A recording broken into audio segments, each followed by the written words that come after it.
Hey guys, Augiesaint here and welcome to the channel. Hope you guys are having a fantastic day, and I want to share with you guys my Earth Leveling Druid build guide. I like to call it the SLAMSLIDE build. Now it's really strong early on and it goes pretty well into the end game. I've used it to clear into T4 with it by myself. I cleared my first CAPSTONE dungeon at around level 42 with like even missing the main core aspects. Just with the overall power of Landslide, I was able to just brute force my way through there and then Bloodhound to heal myself up and keep myself healthy with spirit, crit chance because of an aspect. It's really fun, really OP early on, and if you do manage to get some of the aspects for it, there's two of them that really make it start popping off. I unfortunately did not get them, but it still did really good, and I never felt underpowered on my druid or slow to start out. So that's really good as like a good leveling build and starting you out and getting you into the late game so you can farm up whatever it is you're looking for. If you're looking for that shred druid or the tornado druid or whatever you're after, this will help you get to that point and farm you up some loot. But without further ado, let's hop into the video now, shall we? The full written guide is up on Mobalytics. I will have the link down below in the description for you guys, so come there and check it out.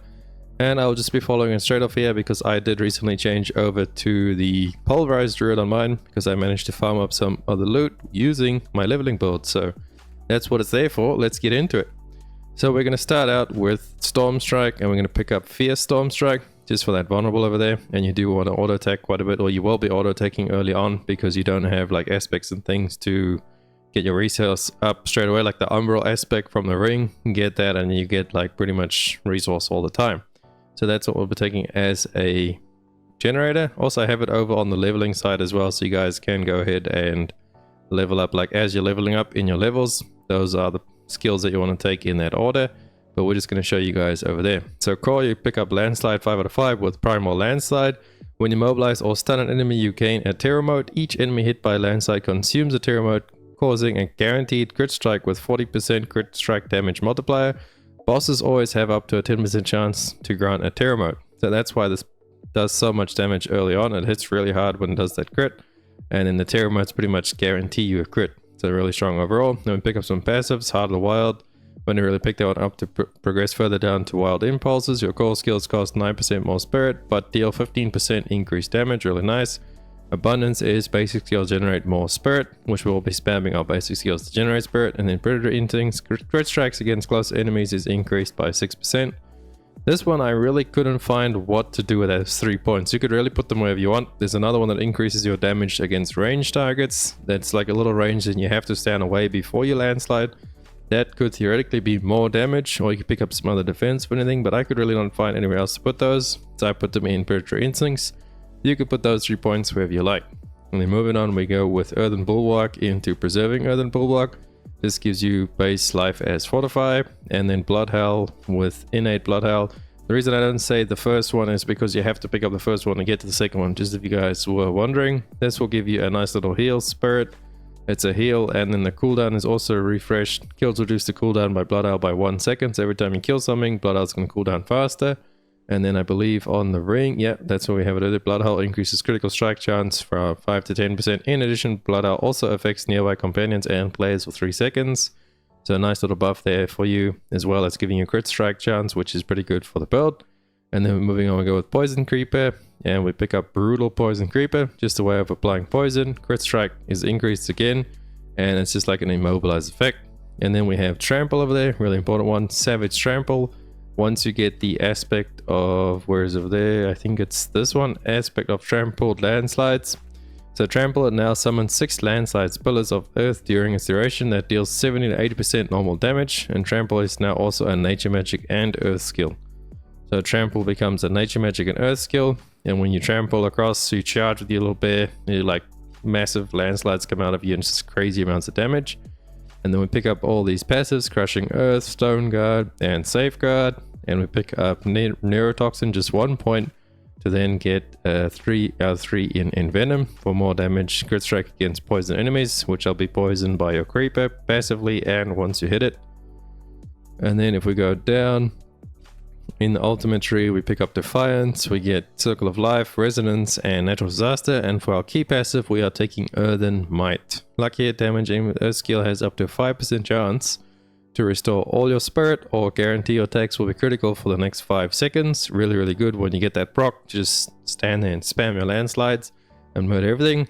And this chance is 10% for crit strikes, 10% target is stunned, immobilized, or knocked back. So really nice over there on the Earthen Might thing.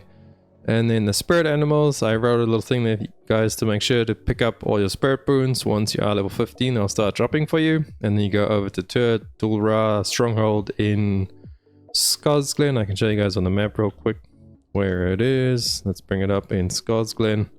It's like right around this area, Tildora. It's like right over there in Scosglen. Go over there and do your Stronghold. And you can actually get access to your spirit animals. Really good for the Druid. And then you want to get wariness on the Druid. On the deer, you want to get swooping attacks and avian routes with the eagle, and then you want to bond with the eagle as well, so you can get 2, and then energize on the wolf and obsidian slam on the snake. Let's go over our aspects. So on the helm, we pick up aspects of the mending stone. Duration of earthen bulwark is increased by 6 seconds. In addition, killing an enemy with earth skills replenishes your active earthen bulwark barrier.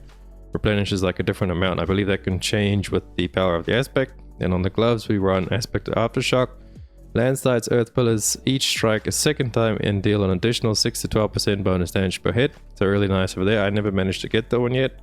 And then on the boots, when you have fortify, your earth skills gain 2 ranks. So good to your earth skills, as this becomes an earth skill as well.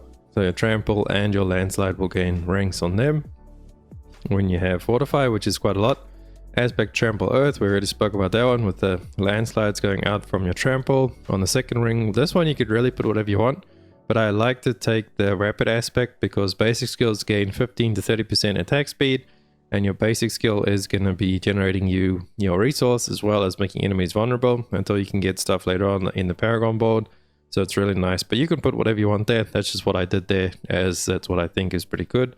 Aspect of disobedience, one of the best defensive aspects you can get, either on your chest or your pants. And then on your pants you heal for each close enemy. Another one, again, just really good for defense. And then on your weapon, if you do pick up a two-hander, your earth skills deal 30 to 40% more critical strike damage to crowd control enemies. I would suggest using a two-hander because it just makes that a lot more powerful. But if you can find a good one-hander and a totem, you can go ahead and do that as well. And then on the offhand, you can put another aspect as well. I never really thought of what to put on there, but you could put anything on there you find valuable, like this attack speed one. Or maybe your core skills deal more damage when you with more resources. That aspect is also good too. But then just make sure that you only landslide when you have a lot of resource. And then on the other ring, Night Howler's aspect. Where's our ring 2? Okay, that's where we put the basic speed one. Yeah. So Night Howler's aspect, this one, and this one is the 3 that I would say is the most important. So aspect of the aftershock for landslides to do more AoE. Aspect of the trampled earth for when you trample to summon more landslides, and then the other ring for blood hell, increase the critical strike chance. So it's probably the 3 most important for the build, I would say. And then the Paragon board, I did a little write up for you guys, but they did actually recently add on Mobilytics the Paragon board section. So now you can just go through there and follow it straight all the way through. And there's the glyphs as well. We have spirit in the first one. You really want to try and get spirit there. It's pretty nice for you. Then move on up to earth and sky in the next one, and probably exploit. Yeah, exploit in the next one. Exploit you could probably put earlier on too, just make, because they're both got good decks around them. So if you do get exploit before spirit, you could go ahead and chuck that in the first tree. I've only gone through these first 3 trees like this, and then heading into whatever you pick up at that point, or if you maybe change over to a different build at this point. This is not a endgame build, it's just a leveling build into endgame to get you there and farm a bunch you want. Once I manage to get these 2 aspects, I will actually make a full build on the full landslide build once I'm actually able to test it and try out different things with it. As of right now, I actually switched over to the pulverized build because I got lucky with that aspect. But that is it for this guide. Hopefully it helps you guys and you power up your druids, level up. Druid's really fun, more fun than I expected it to be, as I had no interest in druid before, like in the beta. But it's really fun. I like the speed of the running around and slamming everything, and I really want to try out the wolf build later on, the storm strike, I believe, or no, what's it, the cyclone druid, lightning druid, or whatever. You run around as a wolf and blow everything up. I can't wait to try that out. But that's it for this video. I hope you guys liked it. If you did, please drop a like and a sub to the channel. It helps me out so much, and I'll catch you beautiful people in the next one. Augiesaint out. Run free and dive into the sky. Hear the wind crying out its prayer. Why are we so ashamed to be